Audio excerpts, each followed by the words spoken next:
बच्चों, आज हम क्लास 10th के साइंस के इंपॉर्टेंट कॉम्पिटेंसी बेस्ड क्वेश्चंस करने जा रहे हैं। As we all know that कि इस बार सीबीएसई के अनुसार 50% क्वेश्चंस कॉम्पिटेंसी बेस्ड आने वाला है। सो मैंने आपके लिए वीडियो बनाया है जिसके वजह से आप एनालाइज कर पाएंगे कि क्वेश्चंस किस प्रकार बनेंगे कॉम्पिटेंसी बेस्ड। ठीक है, और इन क्वेश्चंस को आप कर लेते हैं तो आपका कॉन्फिडेंस लेवल और अच्छे से इंक्रीज हो जाएगा और एक अच्छा स्कोरिंग इनहेंस कर सकते हैं आप बोर्ड एग्जाम में। So let's start the video. सबसे पहला क्वेश्चन, क्वेश्चन नंबर फर्स्ट। देखो, एक केस बेस्ड स्टडी का पैराग्राफ दे रखा है। वीडियो को पॉज करो और इसको रीड करो। ट्वाइस रीड करना है, 2 बार रीड करना है। ठीक है, पॉज करो, करो पॉज और रीड करो जल्दी फटाफट। कर लिया रीड? चलो स्टार्ट करते हैं क्वेश्चन पूछना। पहला क्वेश्चन पूछा है, how is ozone formed in the atmosphere. तो ओजोन एटमोस्फेयर में कैसे बनता है? तो हमें पता है कि एटमॉस्फेयर में कौन सा गैस होता है? ऑक्सीजन होता है। और भी गैस होता है पर ऑक्सीजन भी तो होता है। ठीक है, और एटमॉस्फेयर में जब ऑक्सीजन होता है तो यूवी रेज जो आ रहा होता है सन से, सूरज से, वो ऑक्सीजन को क्या करता है? तोड़ देता है। ओ प्लस ओ में तोड़ देता है। अब ये जो ओ प्लस ओ है, ठीक है, एक ऑक्सीजन, अब मान लो ये O2 है तो और भी तो ऑक्सीजन होंगे O2 के, तो ये ऑक्सीजन का जो सिंगल सिंगल एटम है ना ये हमारा, ये जाके O2 के साथ जुड़ जाता है और ये बन जाता है O3। तो बन गया ना ओजोन। तो यही तो होता है ओजोन। तो मेन रीजन है यूवी रेज की वजह से ऑक्सीजन के मॉलिक्यूल टूटते हैं। जब मॉलिक्यूल टूटेंगे तो एटम में कन्वर्ट होंगे ऑक्सीजन, ओ और ओ में। ठीक है, और वो ओ और ओ किसी O2 में जुड़ जाता है O3 बनने के लिए और बन जाता है क्या? ओजोन। समझ में आया? अगला question, what damages ozone layer. Ozone layer को कौन डैमेज करता है?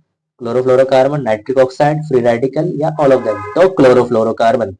ठीक है। सी पार्ट में पूछा है, which of the following is a global step that has been taken by the world to reduce ozone depletion. Ozone depletion के लिए कौन सा प्रोटोकॉल हुआ था? Kyoto protocol. कोयोटो प्रोटोकॉल हुआ था। डी पार्ट पूछा, in which layer of the atmosphere ozone layer is depleting. कौन से लेयर में होता है ओजोन? तो स्ट्रेटोस्फेयर में होता है। समझ में आया? तो बारी है क्वेश्चन नंबर 2 का। क्वेश्चन नंबर 2 में फिर से वही काम, वीडियो पॉज करो और इसे 2 बार रीड करो। कम से कम 2 बार तो रीड करना ही करना है। करो पॉज, करो रीड। ओके, कर लिया रीड? तो क्वेश्चन पूछना स्टार्ट करता हूँ। पहला क्वेश्चन कह रहा है क्या, at the time of short circuit the current in the circuit. Circuit में क्या होता है करंट के साथ शॉर्ट सर्किट के टाइम पे?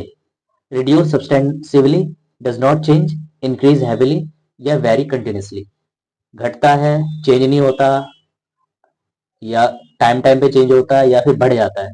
तो इसका आंसर हो जाएगा बढ़ जाता है। क्यों बढ़ जाता है? क्योंकि रेजिस्टेंस कम हो गया। ठीक है, रेजिस्टेंस जब कम हो रहा है तो करंट बढ़ जाएगा। ठीक है, रेजिस्टेंस जब कम हो रहा है तो करंट बढ़ जाएगा। क्यों कम हो जाएगा और बढ़ जाएगा? क्योंकि हमें ओम्स लॉ पता है। ओम्स लॉ क्या कहता है? V equals to I R. तो V बाय आई क्या हो जाएगा? आर के बराबर। तो देखो इनवर्स रिलेशन चल रहा है यहाँ पे। ठीक है, करंट बढ़ेगा तो रेजिस्टेंस घटेगा। ठीक है, तो रेजिस्टेंस घट रहा है तो मतलब जल्दी पिघल रहा है, और जल्दी पिघल रहा है तो रेजिस्टेंस कम हुआ था यानी करंट ज्यादा हुआ, तो इंक्रीज हेवनली हो जाएगा। Question number 2। क्वेश्चन नंबर 2 में क्या बोल रहा है, during short circuit live wire and neutral wire comes in direct contact with each other. What may be the reason behind this? तो लाइव वायर और न्यूट्रल वायर एक दूसरे कांटेक्ट में कैसे आ जाता है? पहला रीजन दे रखा है, faulty circuit wire insulation, loose wire connection, ये भी हो सकता है, ये भी हो सकता है। फॉल्टी अप्लायंस वायरिंग, वायरिंग कैसे भी करो उससे कोई फर्क नहीं पड़ेगा, लेकिन इंसुलेशन अगर उसका अच्छा नहीं है तो हो जाएगा शॉर्ट सर्किट। तो आंसर फर्स्ट और सेकंड होना चाहिए इसका। तो इसका आंसर हो जाएगा ए, फर्स्ट एंड सेकंड ओनली।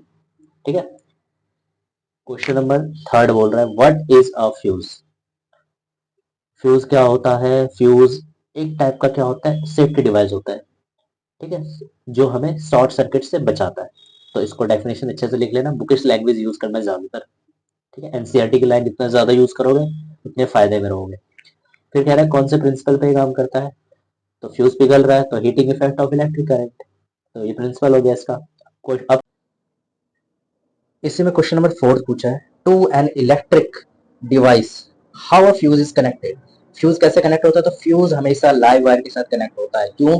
क्योंकि अगर समहाउ या किसी भी वजह से हमारा लाइव वायर अगर कनेक्ट हो जाए किसके साथ, न्यूट्रल वायर के साथ, तो करंट वहां पे स्टॉप हो जाता है। क्यों? क्योंकि फ्यूज होने के बाद क्या होगा, ब्रेकडाउन हो जाएगा सर्किट, तो करंट हमारा फ्लो होना बंद हो जाता है, जिसके वजह से क्या होगा, बाकी अप्लायंस हमारे बच जाएंगे शॉर्ट सर्किट की वजह से। तो ये था इसका आंसर। इसको अच्छे से आप पैराग्राफ में लिखना, तभी मार्क्स मिलेगा। समझ में आ रहा है? Now question number third. Question number third फिर से पॉज करो और इसको रीड करो, एटलीस्ट 2 बार तो रीड करो ही। चलो करो रीड, स्टार्ट। कर लिया रीड? इसमें सबसे पहला क्वेश्चन पूछा है, what is the probable reason of fluctuation in electricity consumption in 2020 as compare to 2019। तो फ्लक्चुएशन यानी उतार चढ़ाव क्यों हो रहा था इलेक्ट्रिसिटी में? तो पहला ऑप्शन दे रखा है, reduction in commercial and industrial activities. हाँ, कोरोना आया था तो कम हो गया था ये चीजें। पीपल ज्यादातर टाइम घर पे स्पेंड कर रहे थे, दोनों काम हो रहा था, यानी इसका हो जाएगा बोथ ऑफ दीज। ठीक है। क्वेश्चन नंबर 2 कह रहा है, what is the SI unit of. SI unit किसका है? वॉट। तो पावर का है, पावर। नाउ क्वेश्चन कह रहा है, electricity bills come in the terms of unit of electricity which have been consumed. एक यूनिट में कितने जूल होते हैं? 3.6 इंटू में 10 की पावर 6। आंसर सी।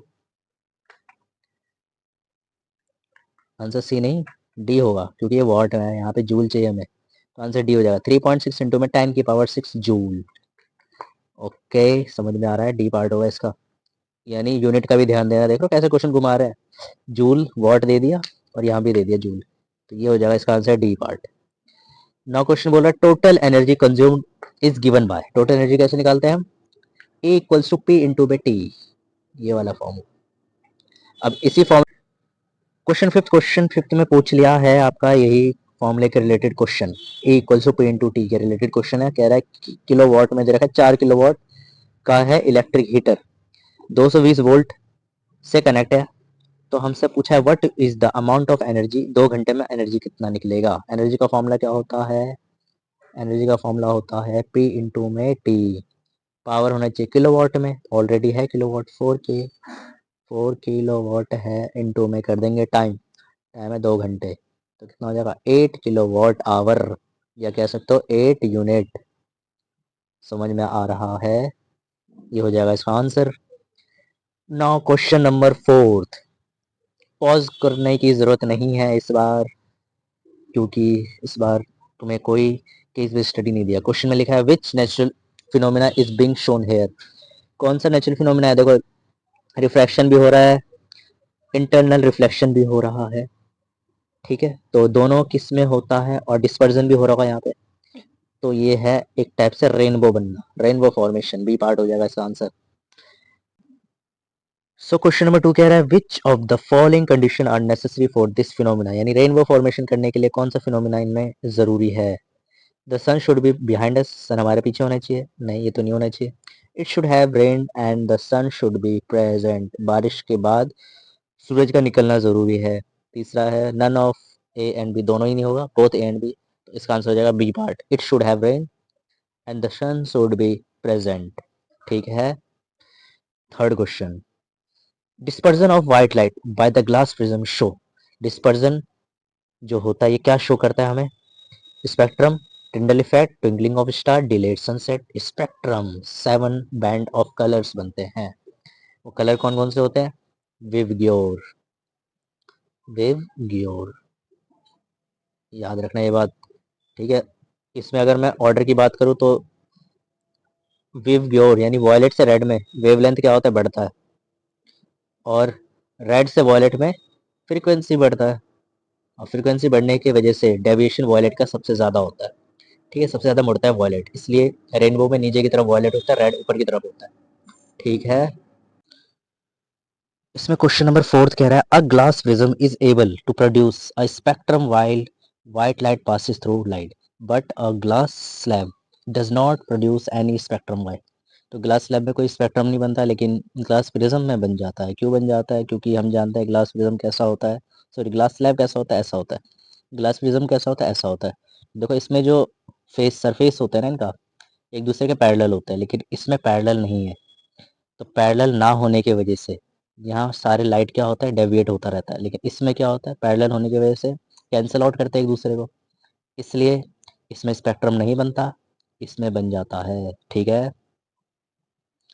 फिफ्थ क्वेश्चन कह रहा है why do different component of white light deviate through a triangular glass prism. अगर ट्रायंगुलर ग्लास प्रिज्म में अगर हम लाइट पास करते हैं तो डेविएट क्यों होता है 7 रंगों में? तो सबसे मेन रीजन है वेवलेंथ। क्या है? वेवलेंथ। और वेवलेंथ सबसे ज्यादा किसका होता है? रेड का होता है सबसे ज्यादा, इसलिए सबसे ऊपर रहता है। फ्रीक्वेंसी सबसे ज्यादा होता है वॉयलेट का, इसलिए सबसे नीचे रहता है। तो जिसके वजह से क्या होता है, हमें व्हाइट लाइट डेविएट होता हुआ दिखता है। अगला क्वेश्चन कह रहा है, क्वेश्चन नंबर 5। पॉज करो और पढ़ो इसको जल्दी जल्दी जल्दी फास्ट। कर लिया पॉज?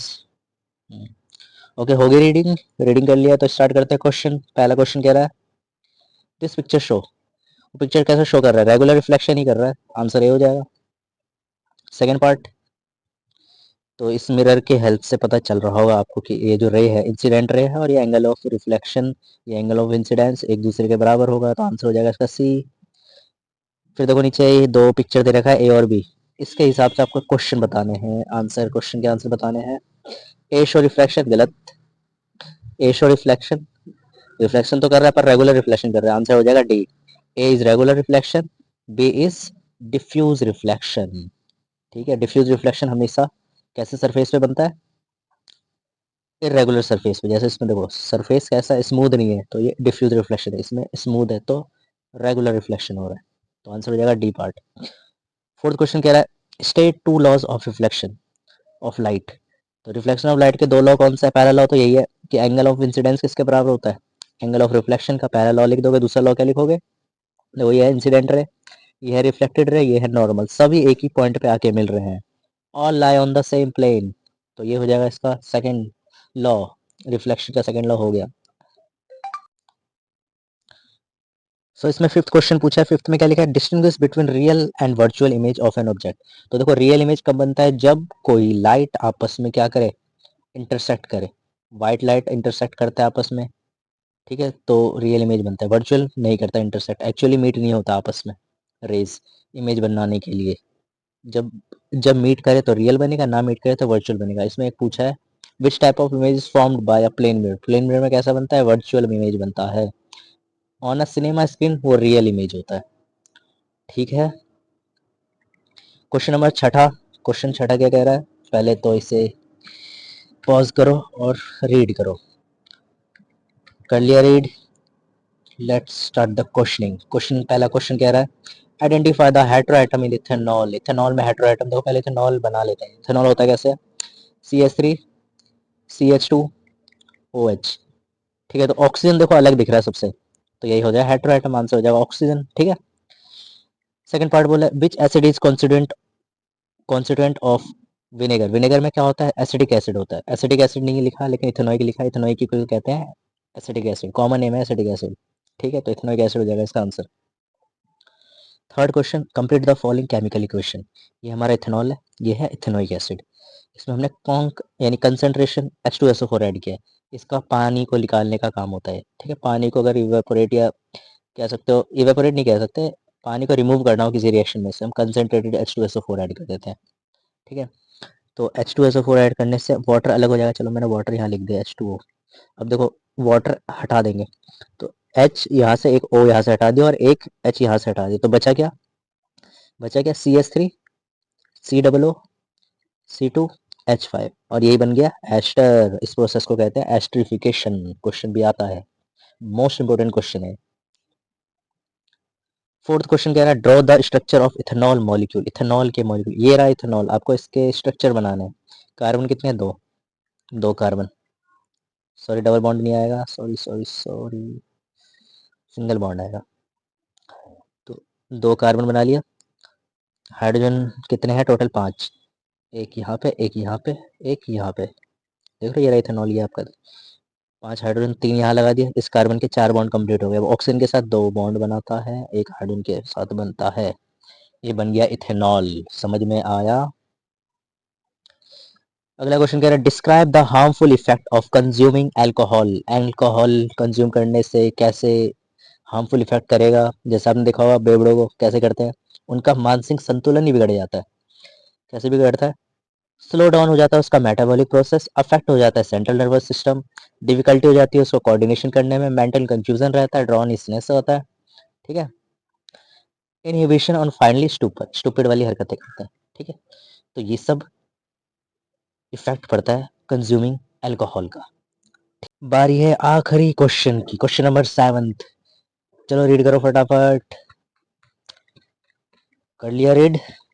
पॉज करके रीड करना है आपको। पॉज कर लिया, रीड कर लिया, ओके स्टार्ट करते हैं आंसर करना, सॉल्व करते हैं इन क्वेश्चन को। क्वेश्चन पहला कह रहा है which of the following will turn blue litmus red. Blue को रेड में कौन बदलेगा? एक्वस HCl बदलेगा, ना कि ड्राई एक्वस बदलता है। आंसर हो जाएगा B. Phenolphthalein is yellow in acidic. नहीं, येलो तो नहीं होता एसिडिक में, तो इसका आंसर होना चाहिए सी।